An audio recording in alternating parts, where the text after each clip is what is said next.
అయ్యా భట్టి గారు మీరే ఆర్థిక మంత్రి, ఎయిడ్స్ పేషెంట్లు కానీ, వికలాంగులు కానీ, వృద్ధులు కానీ, వితంతువులు కానీ, నిరుపేదలు 2000 వస్తే ఇంత మందులో గోళీలో సూదో కొనుక్కుంటారు, బుక్కడి అన్నం తినేటోళ్ళు వాళ్లకు 2000 పెన్షన్ ఇవ్వకపోవడమే మీ ప్రాధాన్యతనా? మీ ప్రభుత్వ ప్రాధాన్యత ఏంటి? ఈ రాష్ట్రంలో 44 లక్షల మంది పెన్షన్దారులకు జనవరి నెలలో మీరు ఇప్పటికీ పెన్షన్ రాని పరిస్థితి. కొన్ని జిల్లాల్లో ఇచ్చారు, కొన్ని జిల్లాల్లో ఇవ్వలేదు. ఉదయాన్నే నాకు కొత్తగూడెంలో మా రేగా కాంతారావు గారితో మా స్థానిక నాయకులతో మాట్లాడితే అన్నా జనవరి పెన్షన్ ఇంకా బల్లేదంటున్నారు. ఇదేనా మీరు? అంటే పెన్షన్ డబ్బులు కూడా ఇవ్వకపోవడమే మార్పా అని నేను అడుగుతా ఉన్నా.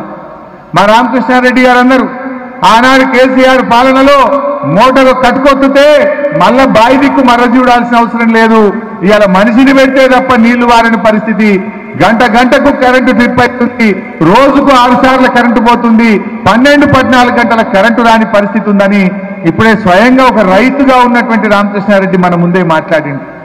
అంటే తిరోగమనం 24 గంటల కరెంటు నుంచి 12-14 గంటలు ఇవ్వడం, రోజుకు 6 సార్లు ట్రిప్ అయ్యేటట్టు చేయడమే ఇది మార్పా అని నేను అడుగుతా ఉన్నా. ఈరోజు ఉదయంలో నాకు పాపం రోడ్డు మీద పోతుంటే ఆటో కార్మికులు కలిశారు, చెయ్యి అడ్డం పెట్టి నేను కారు దిగి వాళ్ళని కలిశాను. అన్నా మమ్మల్ని కాపాడండి, 12 మంది ఆటో డ్రైవర్లు ఇప్పటికే ఆత్మహత్య చేసుకున్నారు, మేము ఈఎంఐలు కట్టలేకపోతున్నాం, దయచేసి మా గురించి అసెంబ్లీలో మాట్లాడండి, ఈ ప్రభుత్వాన్ని నిలదీయండి అని చెప్పి ఇవాళ ఆటో డ్రైవర్లు నన్ను భద్రాచలంలో కలిసి విన్నవించుకుంటా ఉన్నారు.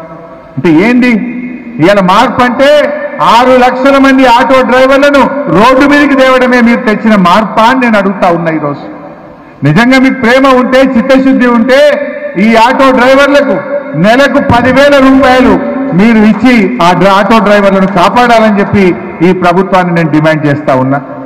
మార్పు అన్నారు, మార్పు ఏంది? రైతు బంధు ఫిబ్రవరి నెల వచ్చినా రైతు బంధు పడకపోవడం మార్పా? ఎప్పుడన్నా కేసీఆర్ ఉండగా ఫిబ్రవరి దాకా రైతు బంధు పడకుండా ఉన్నారే? ఇవాళ ఆనాడు కేసీఆర్ గారు పోడు భూములు ఇచ్చిండు, పోడు భూములకు పట్టాలు ఇచ్చిండు, ఉచిత కరెంట్ ఇచ్చిండు, రైతు బంధు డబ్బులు కూడా టైం మీద ఇచ్చింది ఆనాడు మన కేసీఆర్ గారు. ఇవాళ మీరు ఇప్పటికీ 2.5-3 ఎకరాల లోపే రైతు బంధు పడ్డది. ఇవాళ రైతులు ఎదురు చూస్తా ఉన్నారు, నాట్లు అయిపోయినాయి, కలుపులు తీస్తా ఉన్నారు, మందు బస్తాలు కొనుక్కోవాలంటే కూడా ఇవాళ రైతులకు డబ్బులు లేనటువంటి పరిస్థితి ఉంది. మార్పు అంటే ఫిబ్రవరి నెల వచ్చిన రైతు బంధు వేయకపోవడమే మార్పా అని నేను అడుగుతా ఉన్నా. మార్పు అంటున్నారు. మేము కేంద్ర ప్రభుత్వం ఎంత ఒత్తిడి తెచ్చినా కృష్ణా నది పరివాహక ప్రాంతంలో ఉన్న ప్రాజెక్టులను ఆ రోజు మేము కేంద్రానికి అప్పచెప్పలే. కానీ మీరు నిన్న ఏం చేసిండ్రు? మొత్తం ప్రాజెక్టులన్నీ కేంద్ర ప్రభుత్వం చేతిలో పెట్టి ఇవాళ రాష్ట్రానికి అధికారం లేకుండా చేసిండ్రు. మీరు చేసిన పని వల్ల నాగార్జున సాగర్ ఎడమకాలు ఒక ఆయకట్టుకు నీళ్లు రాకుండా పోతాయి. మీరు చేసిన పని వల్ల మహబూబ్ నగర్, నల్లగొండ, ఖమ్మం, హైదరాబాద్కు తాగునీటి అవసరాల్లో ఇబ్బంది వచ్చేటువంటి అవకాశం ఉన్నది. ఇది ఎవరైనా అసలు ఒక ప్రభుత్వం చేసే పనేనా?